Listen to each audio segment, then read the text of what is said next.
Listen up, this message is for those of you who want to push their boundaries, the top 5% of you who are relentless in your pursuit of excellence. The fact is, only a small fraction of you are going to heed this advice. So if you're ready to go beyond average, pay attention. You're about to get a leg up on the competition. The night before your exam isn't just another night. It's a key factor in your success. You might be skeptical. How can a few hours make such a difference? Well, let me share a story about the British cycling team. Don't switch off. This is relevant. This team was the epitome of failure. 1 Olympic gold in a century. Pathetic.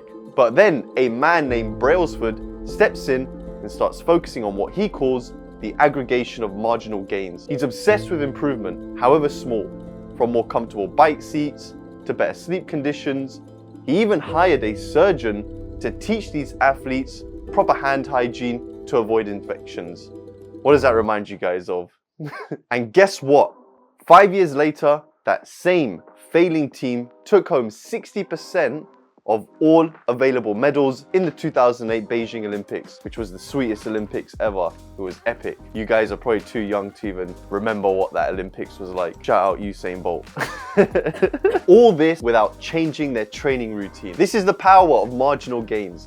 And this is exactly how you're gonna ace your exams. In a book called Atomic Habits, shout out to anyone who's read that book already, the author, James Clear, was very clear in emphasizing that significant changes in our habits and lives can be achieved by focusing on small, manageable actions that compound over time. According to the 1% rule, if you improve any aspect of your life by just 1% each day, the cumulative effect of those small improvements will lead to remarkable progress in the long run. Rather than seeking drastic transformations overnight, focus on making small changes that are easy to sustain and build upon. Grab your calculator. If you increase by 1%, what's the multiplier?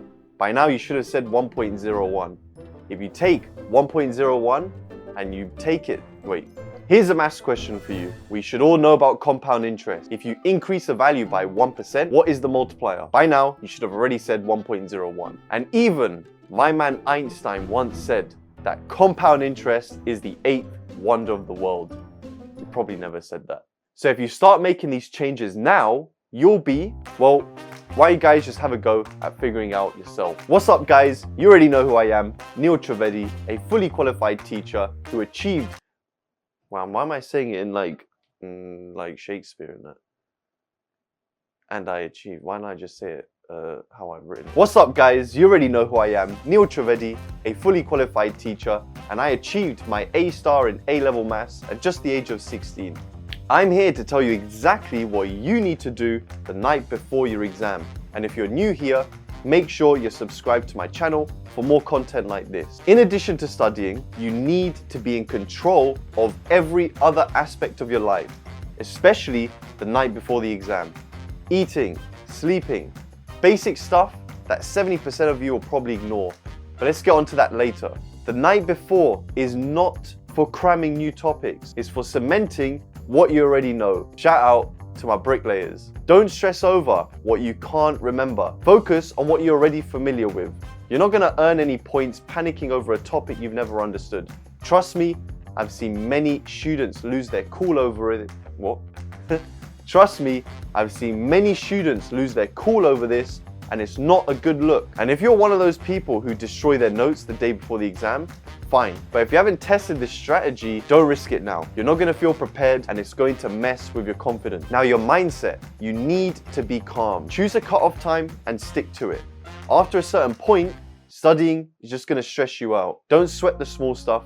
Exams aren't about knowing every single fact in the textbook. So breathe. Just like when we're about to do a heavy lift in the gym, we need to fill our blood with oxygen and focus. Stay away from the crowd before an exam. Be that person who sits alone, calm and focused. You know, like that one person who seems to know it all.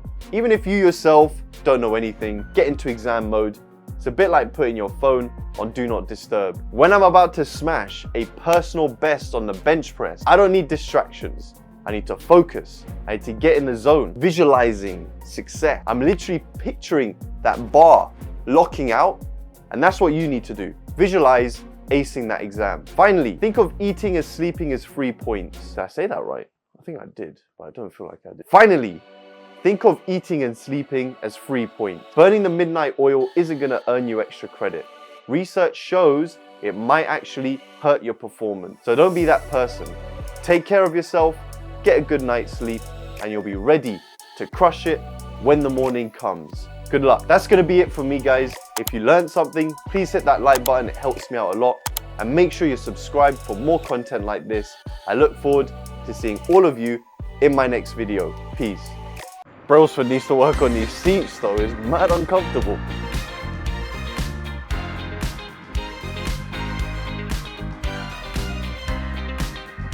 What else did he say? Better wash my hands after I use this bike. Shout out.